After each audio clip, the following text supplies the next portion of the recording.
Good morning. This is Joe Pryor with the virtualrealestateteam.com in Oklahoma City, a part of Redbud Realty and Associates. And I want to talk about my daily exercise I do every day, especially at the end of the month, which is looking at expired listings in the Oklahoma City Multiple Listing Service. Now, expired listings are there usually on the market, typically 4 months, 6 months, 12 months. But they don't sell, and I kind of want to address these issues, especially here at the end of the month. It seems like that we're creatures of habit in this business, and so therefore we always put the expiration date at the last day of the month, or tomorrow, which will be June 1st, and that'll be a huge day. There'll be hundreds in there, and they don't sell. And you know, the question is, and I kind of feel like Sherlock Holmes sometimes when I'm trying to evaluate this, why didn't they sell? Because when I look at it, I look at, is the marketing done properly? What's the price? How many price reductions have they had? Are the descriptions in there? Room sizes? What's in the rooms? A lot of pictures, video, anything that happens to go along with it. But I also look and see what they owe. I see if they're possibly on, they've been in the foreclosure process. I mean, there's a lot of details that I go through. And let me just make this simple for you if you are one of these homeowners and your house hasn't sold. And this kind of relates back to an old documentary called The War Room. And this was about Clinton's election when, you know, he was running against the sitting president who had liberated Kuwait, and kind of like, who wants to run against him? I mean, you know, it's just like, my God, I mean, nobody can beat him, and Clinton won. Well, there was this phrase in there, it's the economy, stupid. Telling Mr. Clinton that he constantly needs to be focused on the economic issues, because it's not what you've done in the past, it's going forward in the future. Well, when it comes to expired listings and homes that hadn't sold, I want to use that phrase. It's the price, stupid.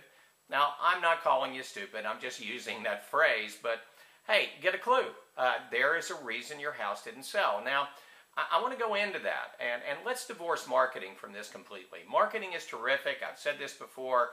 You need great marketing to sell your house, but great marketing does not in and of itself sell the house. Otherwise, I could price your house 50 grand over with the kind of marketing I do and get your price. Of course, I won't appraise for that, but I could get your price.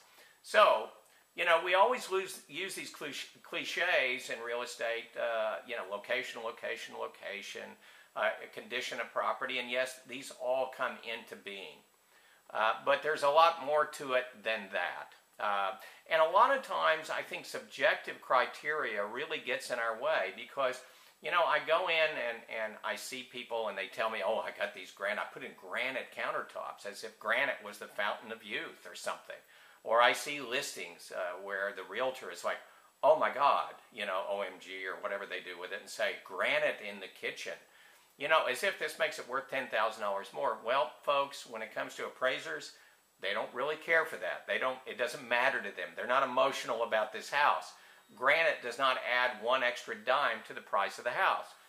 It does make it desirable to some people to buy your home, but it does not add value. Crown molding does not add value.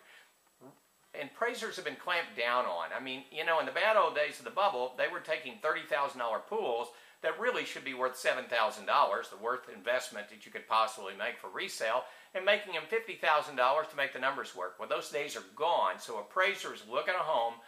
The condition is important, but these extras and things that you think are really important are not important. It's kind of like if you went in and you wanted to buy a Lexus, a used Lexus, and you saw two that had the identical miles, same color.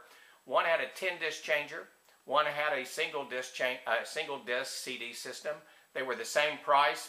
You know, what are you going to do? Well, naturally at the same price, identical kind of cars, you're going to buy the one with a 10-disc changer. And that's what granite and things like that do. So when we evaluate a home and it expires, yes, the location can be bad. Yes, the price is something that is based on not only on the location but the condition of property. But those factors play into the price.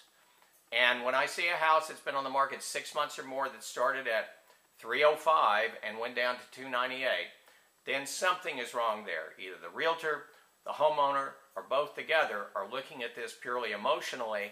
And I know you love your house, but again, remember, if it doesn't sell, the price is wrong.